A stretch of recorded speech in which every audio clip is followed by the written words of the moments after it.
안녕하세요. 예디아기입니다. 예디아기의 사연을 여러분들에게 읽어드릴 DJ 유진입니다. 구독과 좋아요는 채널 운영에 큰 힘이 됩니다. 꼭 부탁드리며 저는 여러분들의 댓글도 모두 읽고 있습니다. 댓글도 많은 참여 부탁드릴게요. 그럼 오늘의 사연 시작합니다. 제법 날이 쌀쌀해지면서 전기장판이나 온수 매트를 쓰시는 분들이 많을 텐데 출근 후에 전원을 차단했는지 말았는지 헷갈리는 경우가 많습니다. 하지만 요즘에는 기계 자체에서 자동으로 전원을 차단해주기도 하고 집 밖에서도 얼마든지 끄고 켜는 기술들이 발달했기에 큰 걱정이 없는 것 같아요. 저 역시 이런 좋은 부분은 바로바로 받아들여서 쓰는 편이죠. 딱히 많다고 할 순 없어요.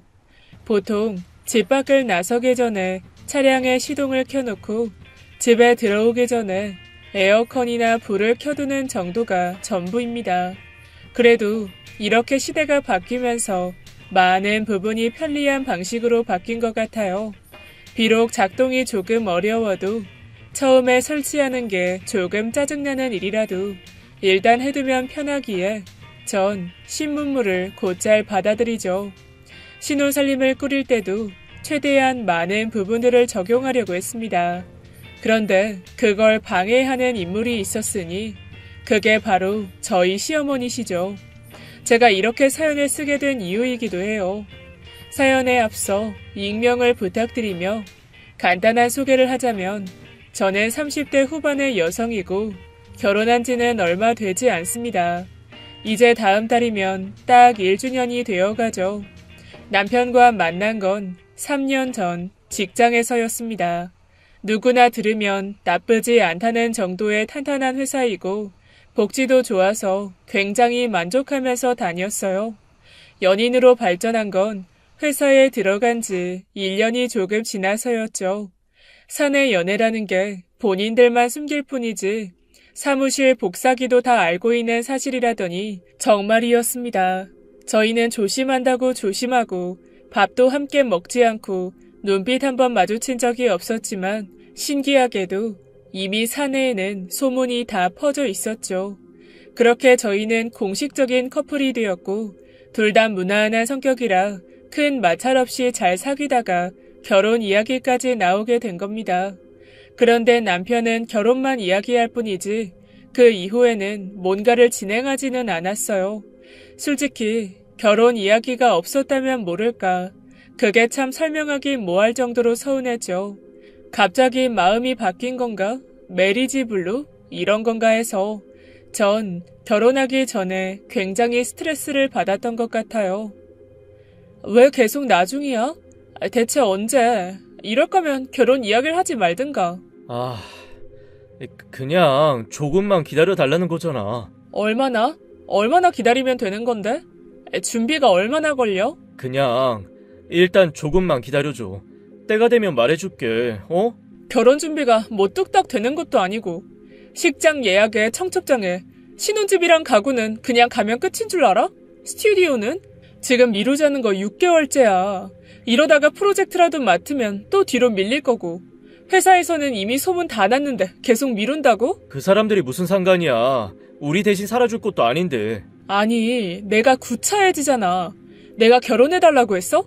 당신이 나더러 결혼하자며. 근데 말만 그런 거였어? 우리 부모님한테는 인사까지 드려놓고 그 다음은? 내가 제일 비참한 게 그거야. 날 재촉하게 하는 거. 마치 내가 결혼에 안 달란 사람처럼 만들고 있잖아. 그런 거 아니라는 거 너도 알고 나도 알아. 제발 그런 생각하지 마. 그냥 때가 되면. 솔직히 이해가 되지 않았죠. 저보다 3살이 많은 남편은 굉장히 자상한 편입니다. 자상하다고 해서 두루뭉술하거나 우유부단한 성격은 아니고요. 추진력도 있었고 행동력도 있었기에 저는 결혼 문제에서 남편과 부딪힐 거라고 생각해 본 적이 없습니다. 너무 갑작스럽게 변한 태도에 놀랄 수밖에 없었던 거죠. 저희 부모님은 이미 결혼 이야기가 나오기 전부터 몇 번이나 식사를 함께 했어요.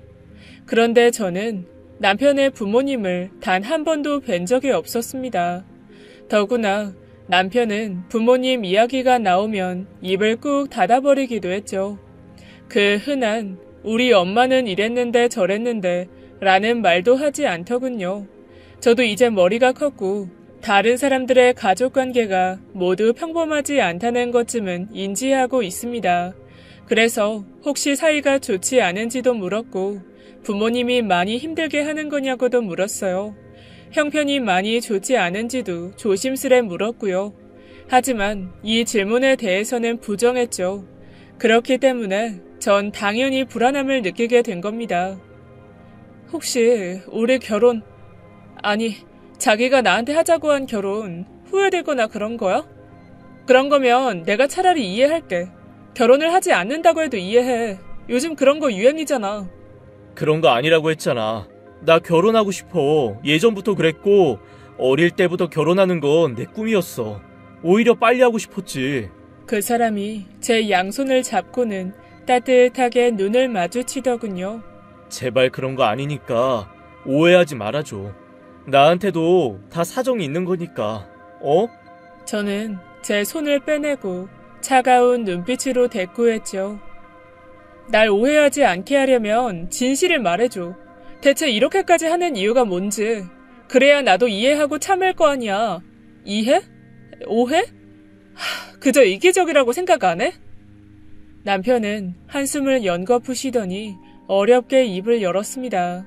이걸 뭐라고 해야 할지 모르겠고 이걸 알면 자기가 날 떠날 것 같아서 내가 말을 해야 할지 고민을 많이 했어. 그런데 반년을 고민해도 결국에는 어떤 답이 없더라고. 내가 떠날 정도의 고민이라고? 혹시 결혼했었어? 그런 거 아니야. 그럼 애가 있어? 결혼을 안 했는데 애가 왜 있어? 상상력을 발휘하면 있을 수도 있지. 고정관념을 깨봐. 그 사람이 제 말에 긴장이 풀렸는지 희미하게 웃어 보였죠. 엄마가 두 분이셔. 엄마? 어머니? 시어머니? 그래.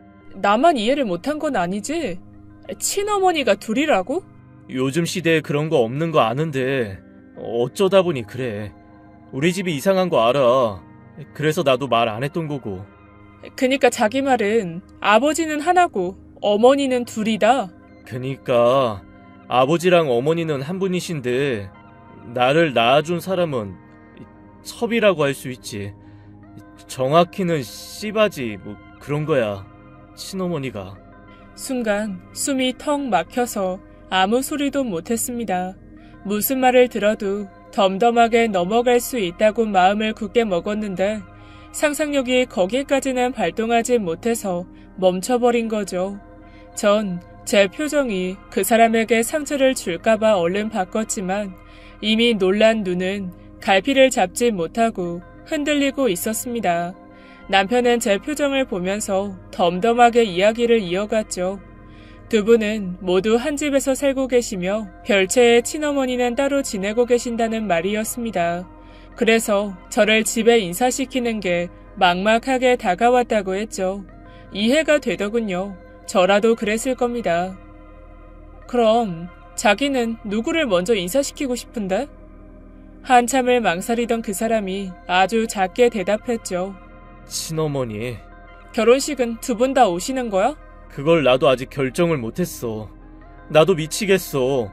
누굴 선택해도 원망을 들을 테니까. 일생이 늘 그랬지. 그런데 결혼은 그저 서운함으로 지나가지 않을 것 같아. 일단 이 문제에 대해서는 우리 부모님에게 먼저 얘기를 할 거야. 아마도 싫어하실 수도 있을 거야. 하지만 이걸로 난 헤어지진 않아. 그리고 인사에 관한 건 꼭 집에서 할 필요는 없잖아. 그러니까 친어머니를 먼저 불러서 식사하고 인사드리는 걸로 하면 될 것 같아.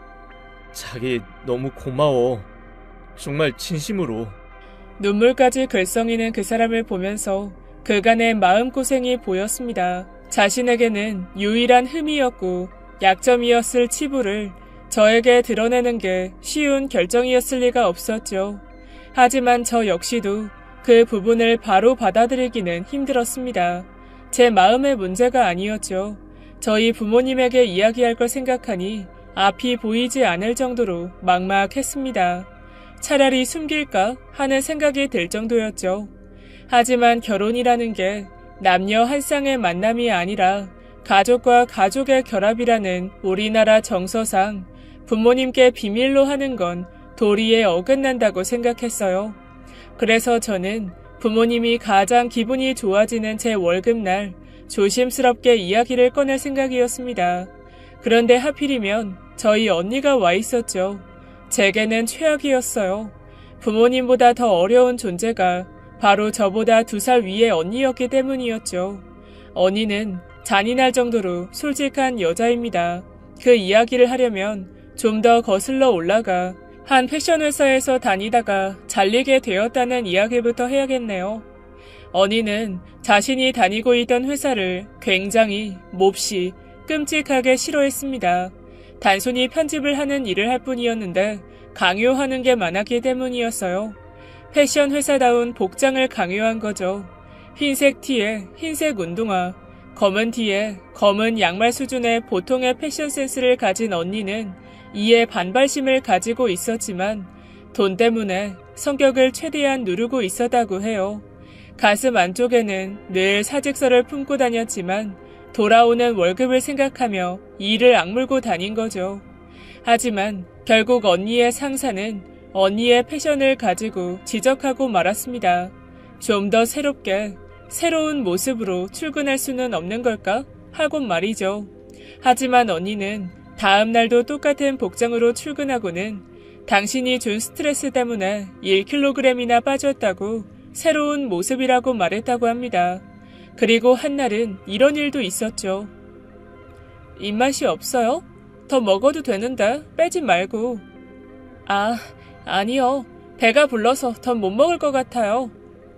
설마 내숭 떠는 건가? 신입한테 잘 보이려고? 아니요. 정말 배가 불러서요. 내 눈을 똑바로 보고 진심을 담아서 말하라니까. 진짜 배가 불러서요. 몇 번을 말해야 알아쳐먹니 이 미친년아. 지금 뭐라고 했어?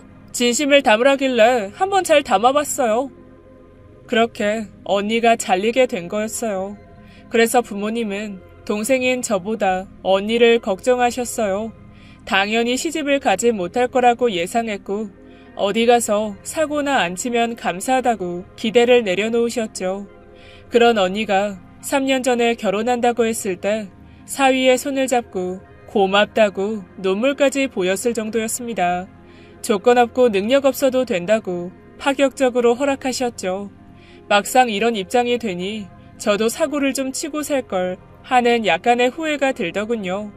어쨌든 그런 언니가 와 있어서 절망했지만 매도 한 번에 맞는 게 좋다니 눈을 딱 감고 말했습니다. 엄마, 얘 뭐라고 하는 거야? 오늘 만우절이야? 넌 가만히 해. 시끄러워. 어머니는 눈을 깜빡거리며 저를 보셨죠. 그게 무슨 말이야? 시어머니가 둘이라고? 친모는 따로 있고 키워주신 분도 따로 있대. 와, 내가 살다 마트에서 1+1 행사는 미치지. 근데 만두도 아니고 우유도 아니고 시어머니가 1+1? 그건 그냥 미친 거지. 너 미쳤어? 시어머니가 둘이라고? 언니의 말에 어머니와 아버지는 낮게 숨을 쉬셨습니다. 그래. 그 두 분이 따로 사시는 거 뭐 그런 거지. 같은 집에서 사셔. 별채. 맙소사. 이런? 설명을 좀 해봐라. 난 무슨 말인지 못 알아듣겠다. 뭐 입양 그런 거라도 했냐? 그게 아니면 설마 첩? 입양은 아니고 그게 애만 낳아주는 그런 건가 봐. 차마 시바지라는 말이 나오지 않아서 돌려 말했죠. 그 전설의 고향에서 나오는 시바지? 미친, 무슨 조선시대야? 미치지 않고서야 그런 짓을 한다고? 그게 정말이니? 그 옛날 사람들이 했던 그거? 전 대답 대신 고개를 끄덕였어요. 그러자 어머니는 눈을 질끈 감으셨죠. 결혼 없던 걸로 해라. 안 된다 그런 집안은. 아빠. 내 말 못 알아들어. 절대로 안 돼. 내가 다른 건 몰라도 바람둥이 이런 거는 특히나 유전이야. 속설인 거 알고 머리는 이해한다. 하지만 시대가 어느 때인데 애를 못 낳는다고 다른 여자를 들여? 그게 고스란히 누구한테 갈 것 같아? 너 시집 가서도 똑같은 짓 할 수도 있다는 말로만 들린다. 바람둥이라니 그런 사람 아닌 거 알잖아. 그건 네 아빠 말이 맞다. 틀린 말 하나 없어. 그렇게 아들 귀한 집이고 손이 귀하면 며느리는 더 잡는다. 너 일 더 하고 싶다며, 술은 중반되어서나 아이 가진다며. 그런데 그런 집에서 며느리한테 잘도 그러라고 하겠다. 그야 그렇지만. 야, 당장에 결혼 못하면 죽을 것 같지? 나도 그랬어. 근데 결혼하니까 더 죽을 맛이야. 너도 99% 그럴 거고. 근데 시어머니가 둘이라고? 무덤 들어가는 정도가 아니야. 스스로 땅 파서 들어간 다음에 흙까지 셀프로 덮는 거라고. 무슨 또 결혼을 그렇게까지 말하냐? 나랑 너희 엄마는. 아빠, 그건 아빠 혼자만의 생각이고 우리 엄마는 아닐걸? 할머니 생전에 엄마한테 아들 못 낳는 걸로 얼마나 구박했게? 에이, 구박은 무슨. 그냥 노파심해. 당신도 정말 그렇게 생각해? 뭐 그렇게 힘들진 않았지만. 봐라, 힘들지 않았다 하잖냐. 아주 가끔 딱 한 대만 때리고 싶긴 했지. 어허 여보, 주먹을 왜 쥐어? 손에 힘 풀어. 일단 지금 문제는 그게 아니고 동생 살리는 거지. 너 진짜 결혼할 생각이야? 확실하게 해두자. 나 그 사람 좋아. 결혼하고 싶어. 단단히 미친 거에는 매가 약인데. 이걸 때리지도 못하겠고. 그럼 너 두 분 중에 누굴 모실 건데? 어쩌려고 그래? 그 사람은 친어머니 먼저 인사드리고 싶대. 와, 키워준 정도 모르는 놈 같으니라고. 반대였으면 낳아준 친어머니 배신했다고 할 거잖아. 정답. 어쨌든 난 누굴 택하든 시어머니는 아예 없거나 아주 먼 곳에 떨어져 계시거나, 그게 아니면 딸처럼 며느리를 생각하지 않고 남처럼 대해주시는 게 좋다. 그렇지. 아주 바람직하지 그게. 여보, 나 너무 서운해. 결국 아무런 결정이 나지 않았어요. 전 혼자서 어떤 식으로든 결론을 내리고 싶었지만 가족들의 반대를 이해하지 못하는 건 아니었습니다. 결국 이런 사실은 그 사람의 귀에도 들어가고 말았죠. 남편은 오히려 덤덤하게 받아들이더군요. 그리고 얼마간 고민을 하다가 얼마 후에 자신의 친어머니에게 저를 소개했습니다. 따로 어떤 설명을 한 건 아니지만 일단은 만나보라는 이야기처럼 들렸죠. 굉장히 순하고 인자한 얼굴을 가지고 계신 분이셨습니다. 제게 다정하게 손도 잡아주시고 새아가라면서 예뻐해 주시는 게 눈에 보였죠. 그 뒤에 만나게 된 건 남편을 키워주신 부모님이었습니다. 두 분은 그렇게 사이가 좋아 보이진 않았어요. 그리고 시어머니는 별제 어머님과는 인상이 정반대에 가까웠고 굉장히 무뚝뚝하셨습니다. 어때? 두 분 자기가 보기엔 어때? 별제 어머니가 아무래도 좀 더 편하긴 할 것 같아. 그럴 줄 알았어. 나도 자라면서 많이 힘들긴 했거든. 워낙 말이 없고 무뚝뚝하셔서 아직도 불편하긴 해. 그래도 키워주셨으니까 시어머니는 한 분인 거고. 알아. 나도 마음은 그렇다는 거야. 자기도 그 정도면 됐고. 마음이랑 머리랑 따로? 나도 그러니까 자기도 그러면 좋다는 거지. 실제로 가장 걱정이 되는 건 그 사람의 마음이었죠. 아무래도 자신을 낳아준 어머니 쪽으로 묘하게 감정이 치우쳐 있었습니다.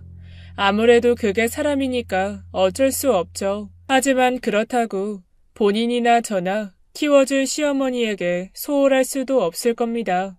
오히려 애매한 위치인 저는 결국 그걸로 입장이 더 곤란해질 수밖에 없는 거죠. 남편이 고민을 털어놓은 뒤 한시름 덜은 표정이었다면 전 딱 반대로 시름은 더하고 생각이 더 많아졌습니다. 뭘 확실히 하자는 거야? 두 분을 똑같이 모실 수는 없어. 차라리 둘 다 하지 않던가. 용돈을 드리거나 뭔가를 해줄 때도 주는 거야 어렵지 않지. 근데 둘 중 누구를 먼저 주는지 가지고도 머리 아프기 싫어. 그 부분은 걱정 마. 우리 엄마는 이해해 주실 거야. 엄마? 별채 엄마. 그러니 자기는 그냥 어머니만 챙겨. 지금 생각하면 굉장히 무책임한 말이었는데 그때는 그래, 잘 조율하면 되겠지 하고 안일하게 생각해버리고 말았죠. 일단 제 발등에 떨어진 불을 끄는 게 먼저였기에 깊이 생각하지 못한 걸 수도 있습니다. 전 부모님과 저만 보면 뒷목을 잡는 신용을 하는 언니의 허락을 받기 위해서 노력했어요. 몇 달을 그러다 보니 결국 부모님이 타협안을 내놓으셨습니다.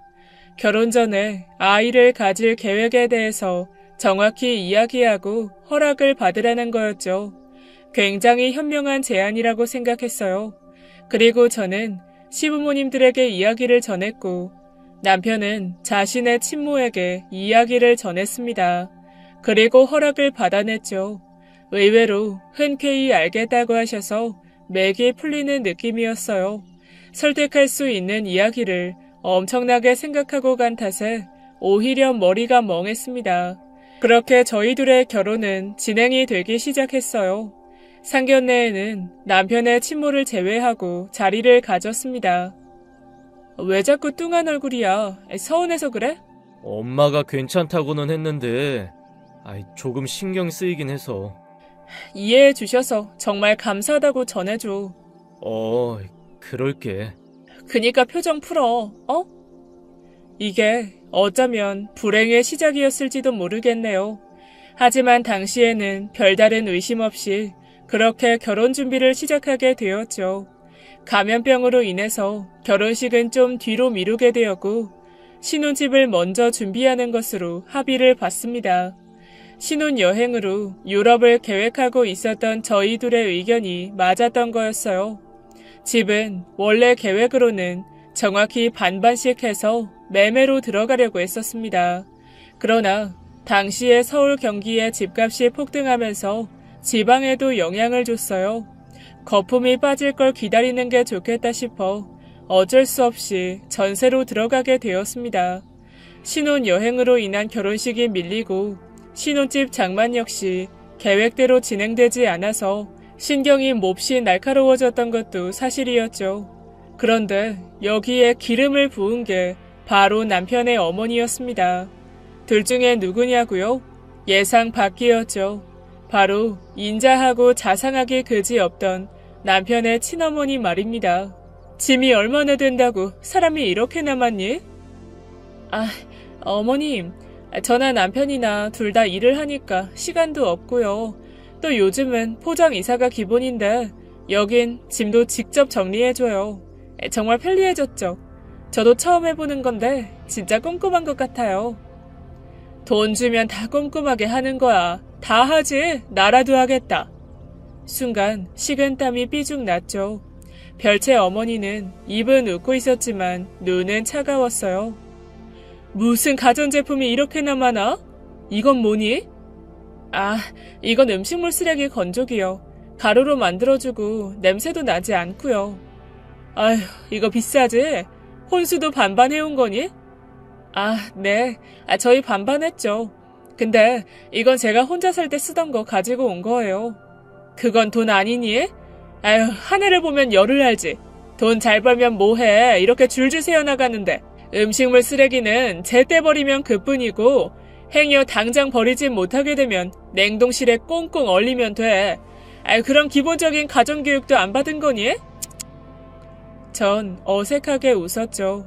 신혼집으로 자꾸만 새 가구들이 들어오는데 몸이 경직될 지경이었어요. 그때 정작 필요한 남편은 짐을 함께 나른다고 자리에 없었습니다. 별채 어머님은 손으로 가구들을 툭툭 치면서 거실과 부엌을 오가셨어요. AI 스피커를 보고는 눈살을 찌푸리셨죠. 이건 또 뭐니? 이거는 집에 불도 꺼주고 켜주고 또 커튼도 열어주고 알림도 해주고요. 그리고 미세먼지 체크랑 날씨도 알려주고 정말 좋아요. 어머님도 하나 장만해드릴까요? 편한데. 손으로 커튼 하나도 열지 못하는 거니? 불도 끄기 싫어서 몸단장은 어떻게 하니? 그렇게 귀찮으니 애도 안 낳는 거지. 네? 아니다. 말이 그렇다는 거지. 별채 어머니는 갑자기 제 손을 잡으면서 이어 말하셨습니다. 내가 주책이다. 물가에 내놓은 아이 같아서 너도 아이를 낳아보면 알 거야. 고깝게 여기지 마렴.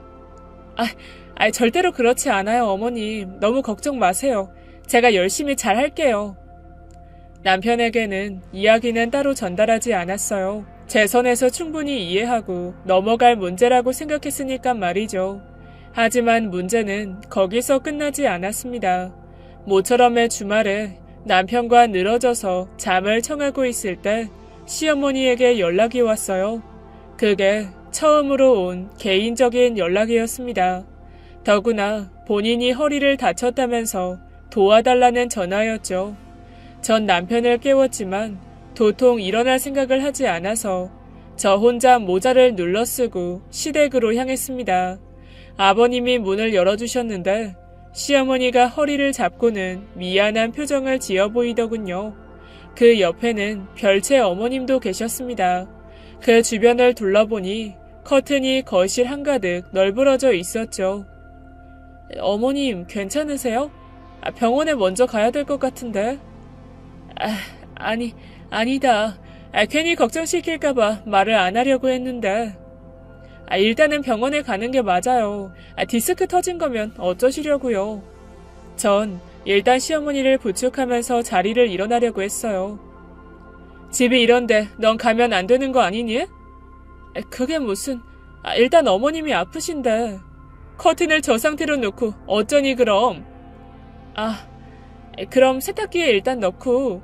이 집은 세탁기는 안 쓴다. 알겠어요. 전 빠르게 세탁물을 걷어서 봉지에 넣었습니다. 그리고 차량에 옮긴 뒤에 시어머니를 모시고 나왔죠. 시아버님도 따라오시려고 했지만 이미 차가 가득 찬 상태라 어쩔 수가 없었어요. 저는 가는 길에 세탁소에 그걸 맡기고 갔습니다. 하지만 시어머니는 제 행동에 불편함을 드러내셨죠. 계속 본인이 하신다면서 고집을 피우시기도 하셨습니다. 정신이 없어서 느끼진 못했는데 혹시 제게 일을 시키려고 일부러 버려놓은 건 아닌가 하는 생각이 들더군요. 하지만 급하게 병원을 가면서 전 남편에게 전화로 연락을 해뒀습니다. 하지만 알겠다던 남편은 병원으로 오지 않았죠. 다행히 큰 부상이 아니었고 약을 먹으면서 당분간 안정을 취하라고 하더군요. 집으로 다시 돌아왔을 때 남편이 별채 어머님과 함께 있었습니다. 괜찮다니. 어때 당신 허리는? 됐어요. 별거 아니래. 근육이 놀라서 그런 거라고. 당분간 안정 취하시면 좋아지실 거래요. 수고했다. 고맙구나. 아니요. 당연히 해야 하는 건데요. 아가 그 커튼은 어쨌어? 그거 내일 아침에 배달해 주신다고 하셨어요. 주소도 남겨놨으니까 깨끗하게 세척해 주실 거예요. 뭐? 지금 내가 무슨 말을 들은 거야? 빨래를 세탁소에 맡겼다고? 그 약품 범벅을 하는 곳에? 급한 일이 있었잖아요. 그러니까 참으셔. 그래, 그건 그렇다고 치자. 그럼 앞으로 빨래는 어쩔래? 시어머니가 이렇게 아픈데 너라도 도와야 하지 않겠니? 그때 전 제 귀를 의심했죠. 돌아가는 상황과 앞뒤 문맥상으로는 빨래를 할 수 있는 세탁기가 없고 마치 이 집에서 나오는 모든 빨래를 시어머니가 하신 것 같다는 의심이 들었습니다. 전 의문 가득한 눈으로 남편을 보았고 곤란한 표정으로 자신의 친어머니를 말리고 있더군요. 상황이 굉장히 이상하게 돌아가는 듯 했습니다. 왜 대답을 안 해? 아무리 정식으로 결혼식을 안 했다고 해도 이 집에 며느리로 들어왔으면 곤란할 땐 서로 돕고 하는 거지. 세탁기를 사드리면 될까요? 어머, 얘가 말하는 것 좀 봐. 그게 네 돈이니? 내 아들 돈도 있잖아. 씀씀이가 보통이 아니다. 그럼 뭘 원하시는 건데요? 요즘 애들이 이래요. 눈치가 없어. 와서 빨래하라고. 그건 좀 아니죠. 아무리 그래도 일하는 사람한테. 너도 알겠지만 너 태어났을 때부터 손빨래만 고집해왔다. 애를 돌보면서도 할 수 있는 일이고. 근데 고작 일한다고 못해? 시대 잘 타고 나서 몸 편한 기계 있으면 좋지.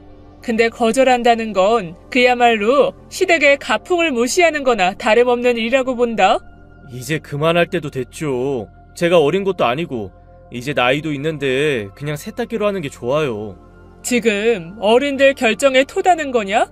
그것도 며느리 앞에서? 그런 게 아니라 어차피 애도 늦게 가질 거라며. 그럼 시댁일 도와주는 것도 어려운 일 아닐 거고, 평일에 뭐 하면 주말에 몰아서 해도 된다? 어이가 없어서 말이 나오지 않았죠. 당황하는 남편이 저를 끌고 집으로 돌아가서야 생각이라는 게 정리가 되더군요. 일단은 얼굴 생김새처럼 인자하고 친절한 사람이 아니라는 건 알았습니다. 그런데 놀란 건 그 부분이 아니었어요. 첩과 본처의 입장 자체가 뒤바뀌어 있다는 거죠. 일반적으로 사람들이 그 둘의 관계를 떠올렸을 때 상상할 수 있는 범주가 아니라는 겁니다. 이게 대체 무슨 상황인 거야? 그게 엄마가 많이 서운하셨나 봐. 대체 어느 부분이? 병원에 시어머니 모시고 간 거?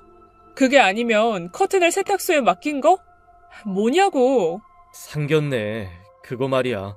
이미 너희 집에도 알린 사실인데 굳이 자신을 참석 안 시킨 이유가 뭐냐고 하시면서 우셨어. 얼마나 서운했는지 며칠을 내내 끙끙 앓고 그러셨고. 그게 무슨 말이야? 양보하신다며? 괜찮다며?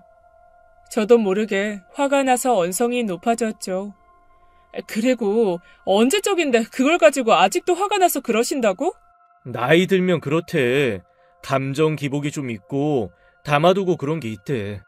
좋아. 더는 그 부분 생각하기도 싫고. 그럼 세탁기는 뭔데? 남편은 곤란한 듯이 이마를 신경질적으로 긁더군요. 할머니가 돌아가시기 전까지 그렇게 살았어. 본인이 그렇게 사셨던 거야. 엄마 이해해주라. 본인이 그렇게 사신 건 맞아? 내가 보기엔 별채 어머님은 손빨래 안 하시는 것 같은데? 그게... 맞구나. 그럼 시어머니께서 다 하신 거니? 남편이 머뭇거렸죠. 말해, 그런 거냐고. 그때 할머니가 그렇게 하라고 해서 엄마도 하긴 했고. 참, 기가 막힌다. 넌 나이가 몇 살인데 그걸 그냥 두고 봐? 설령 할머니가 그렇게 하셨고 이제까지 쭉 그랬어도 돌아가시고 나면 외아들인 당신이 바로 바꿨어야 될 문제 아니야? 나도 그러려고 했는데 고집이 보통이 아니시라. 누구? 당신 친엄마? 시어머니 이야기는 들어보긴 했니? 왜 말을 그렇게 해? 두 분 다 내 어머니시고 나는... 자기도 사람이니까 나도 이해는 해. 팔이 안으로 굽겠지. 근데 그래도 네가 봐도 아닌 건 바로 잡아야지. 한 명이 싫다고 해서 그냥 내버려뒀다? 그게 핑계니? 실제로 빨래를 하는 사람 말을 들어야 정상 아니야? 지금 우리 엄마가 비정상이라는 거야? 아니, 네가 제일 비정상이야. 결국 저희의 첫 부부싸움이 그거였습니다. 하지만 남편은 계속 이해를 바랄 뿐이었고 저는 이해를 시키려고 하다가 끝이 났어요. 그렇게 정신을 반쯤 놓은 상태로 주말이 왔고 정신을 차려보니 제 앞에 산더미 같은 빨랫감이 쌓여 있었습니다. 정말 미치고 팔짝 뛰겠더군요. 이불이며 베개 호청을 모두 뜯어서 억지로 쌓아둔 티가 역력했습니다. 시댁에 관한 열변을 토하던 언니의 이야기가 떠올랐고 언니가 회사를 그만두기 직전의 심정도 이해가 되었죠. 욕조에다가 빨래를 쑤셔넣고 분노에 발길질을 하고 있었을 때 시어머니가 제게 보리차를 한 잔 내어주셨습니다. 유리컵에 손을 가져다 댔을 때 이질적인 느낌이 들었고 뒤늦게 손이 물에 퉁퉁 불어있다는 걸 깨닫게 되었죠. 울컥 뭔가가 올라오더군요. 아가, 나 때문에 네가 고생이구나. 면목이 없다. 더 필요한 건 없니? 혹시나 내가 도울 게 있으면... 아니요. 대신 대답 좀 해주세요, 어머니. 좀 버릇없게 들릴진 몰라도. 세탁기 싫으세요? 시어머니는 고개를 작게 좌우로 저어 보이셨죠. 그런데 왜 한 말씀도 못하세요? 필요하다고 말하면 되는 거고. 실은 그게 말이다. 시어머니는 아주 잔잔하고 감정 없는 목소리로 설명을 해주었습니다. 연애 결혼으로 행복한 가족을 꿈꿨던 젊은 시절의 이야기부터였죠. 하지만 3년째에도 아이가 들어서지 않았고 시댁의 압박을 받아오다가 결국에는 아이를 낳아줄 여자를 들이게 되었답니다. 밥상 위에 숟가락 개수도 않은 그 시골에서 소문이 날까 쉬쉬하고 이사까지 감행하며 아들에 대한 집념이 있으셨던 할머니 때문에 눈물이 마를 날이 없었다고 해요. 그렇게 믿었던 남편에 대한 배신감과 그 여자에 대한 질투로 몸살을 앓았다고 했죠. 그런데 아이가 태어나서 자신의 품에 처음 안겼을 때 그 아이를 사랑하게 되었다고 합니다.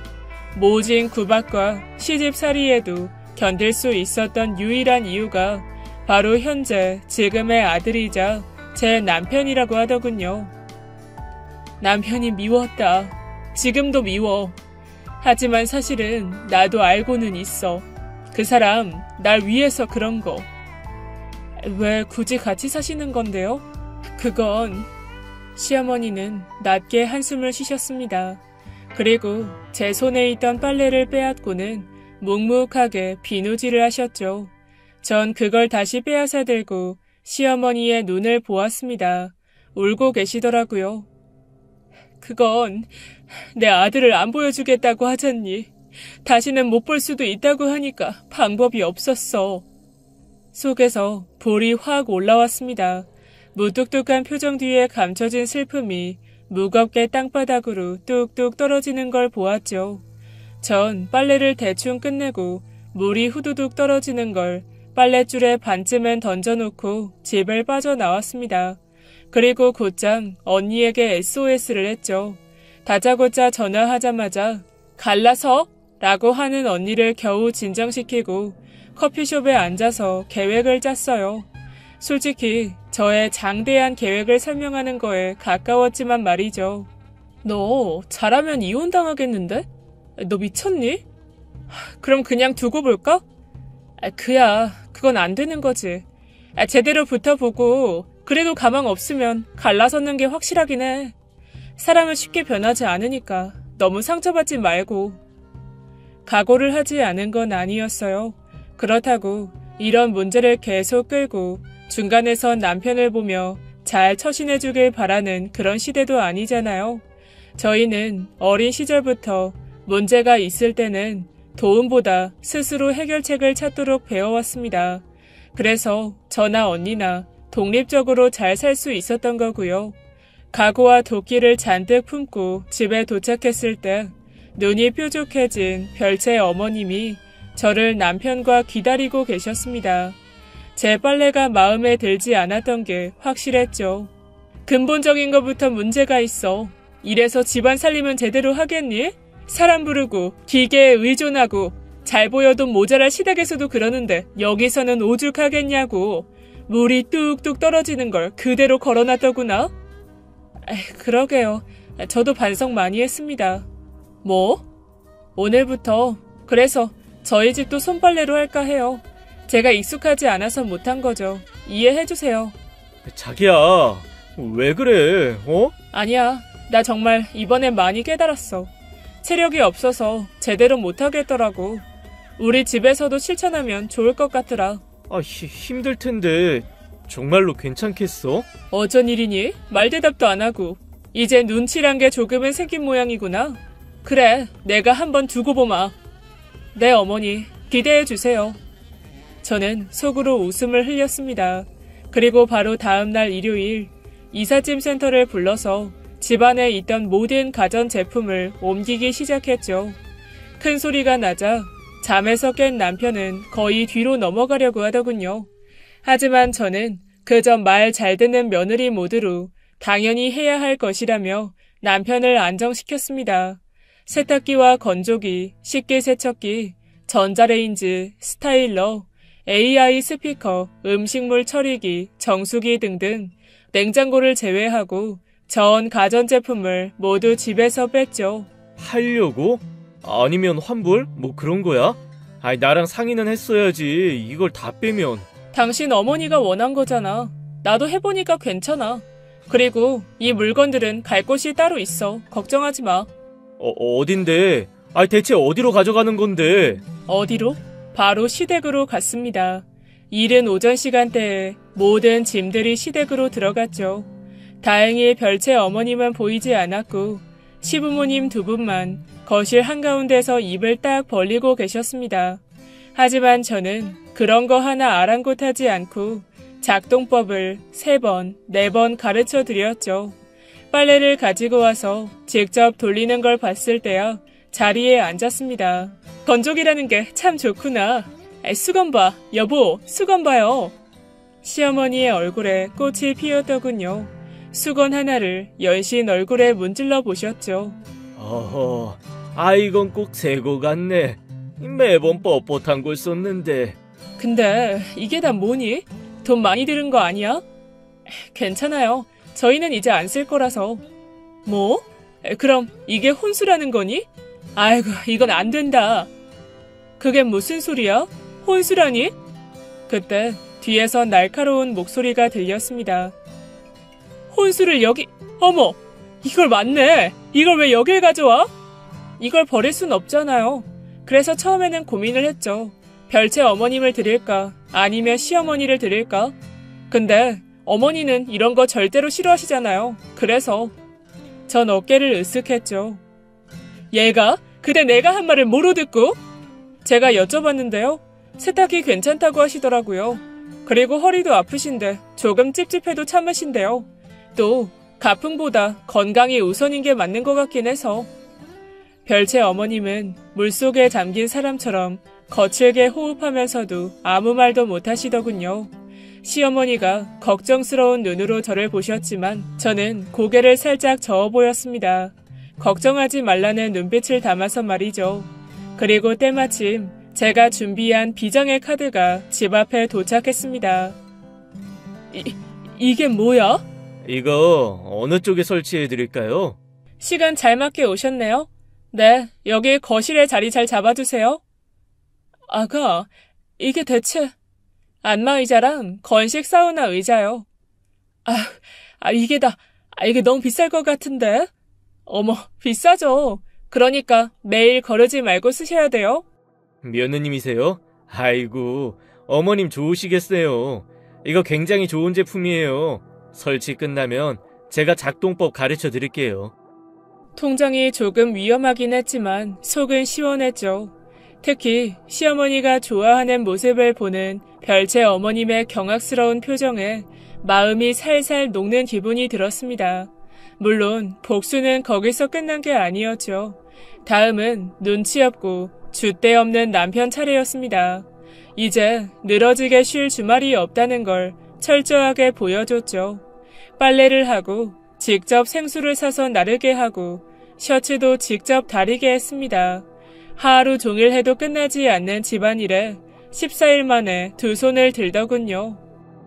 나 이거 더는 못하겠어. 진짜 미친 거야. 어머니가 원하는데 힘없는 며느리는 어쩔 수 없지. 우리가 희생하면 대신 시어머니가 편하신 거잖아. 당신이 이렇게 안 했으면 나이 드신 분들이 얼마나 힘들겠어. 그냥 사자. 몰래라도 그냥 사면 그만이지. 난 못해. 별채 어머님이 두고 보신다고 얘기하셨잖아. 그럼 내가 알아서 할게. 계획대로 남편과 별채 어머님은 말다툼을 했고 얼마 지나지 않아 저희 집으로 쫓아오셨습니다. 감히 자신의 아들에게 빨래를 시킨 거냐면서 목에 핏대를 세우고 소리를 지르셨죠. 그러게 내가 그냥 하자고 했잖아. 결국에는 혼나는 사람은 나니까. 그걸 지금 네 하늘 같은 서방한테 하는 소리니? 애초에 이러려고 손빨래니 뭐니 한 거니? 아니요. 남편이 이제 결혼해서 그 집에 없는데 그 집에서 손빨래를 하는 게 아니라 당연히 저희 집에서 하는 게 옳다고 생각한 것뿐이에요. 따박따박 말대꾸하고 어른을 놀리려고 해. 별채 어머님은 미간을 좁히면서 남편의 옷깃을 잡았습니다. 너 이혼 당장 하고 저 집에도 가지 말거라. 그게 무슨 소린데요? 저 집이라니. 부모님 말씀하시는 건가요? 그래, 내가 참고 또 참았어. 더 이상은 못 봐주겠다. 저것이랑 그 집이랑 작당을 하고 나를 바보로 만들고 내 앞에서 감히 안말을 하고 편하게 쉬고 자빠졌어? 그래, 좋아. 아쉬울 건 나도 없다 이거야. 나도 아들 가진 유세 좀 떨어보자. 알겠지, 아들? 그 말 진심이세요? 그럼 내가 이제까지 왜 봐주고 있었는데? 시바지라고 무시당하고 남편 가진 유세 떠는 꼴을.